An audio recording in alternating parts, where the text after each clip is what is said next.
U.S. Senate reconvenes to certify Biden win after protesters invaded Capitol. Washington, the United States Senate resumed the process of certifying Joe Biden's presidential election victory on Wednesday, Jan 6, more than 6 hours after supporters of President Donald Trump attacked the Capitol and forced lawmakers to flee. As we reconvene in this chamber, the world will again witness the resilience and strength of our democracy, Vice President Mike Pence said as he brought the Senate into session. Advertisement. To those who wreaked havoc in our Capitol today, you did not win. Violence never wins, freedom wins, Pence added. Let's get back to work, he said, drawing applause. We will certify the winner of the 2020 election, Senate Republican leader Mitch McConnell added, calling the assault by Trump supporters a failed insurrection. Advertisement. Senate Democratic leader Chuck Schumer said Trump bears a great deal of the blame for a day that will live forever in infamy, describing the events as a stain on the country. Schumer said the events did not happen spontaneously. He said, the president, who promoted conspiracy theories that motivated these thugs, the president, who exhorted them to come to our nation's capital, egged them on. Schumer says the protesters should be prosecuted to the fullest extent of the law. Advertisement.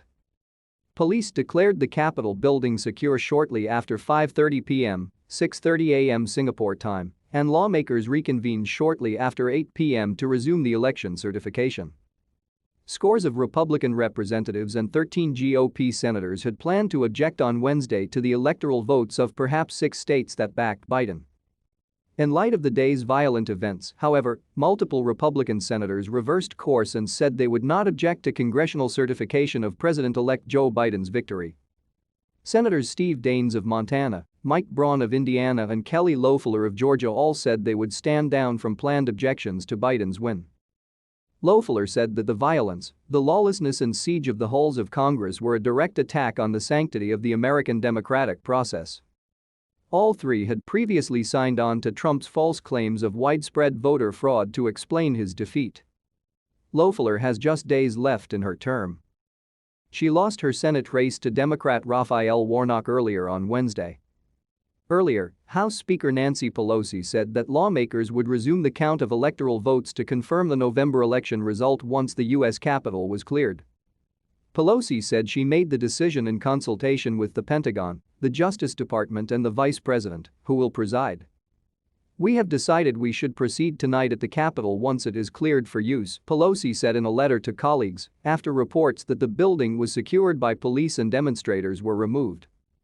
The senior lawmaker blasted the storming of the Capitol as a shameful assault on American democracy that was anointed at the highest level of government, but said it cannot, however, deter us from our responsibility to validate the election of Joe Biden.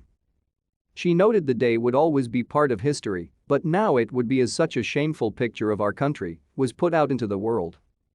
Trump had encouraged his supporters to come to Washington to fight Congress's formal approval of President-elect Joe Biden's win.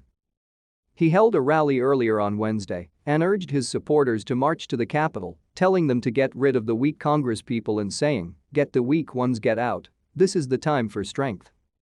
Trump supporters breached the Capitol building and clashed with law enforcement before disrupting Congress's tallying of the Electoral College votes. Trump issued a restrained call for peace but did not call on his supporters to leave. Trump has repeatedly told his supporters that the November election was stolen from him, even though that is not true.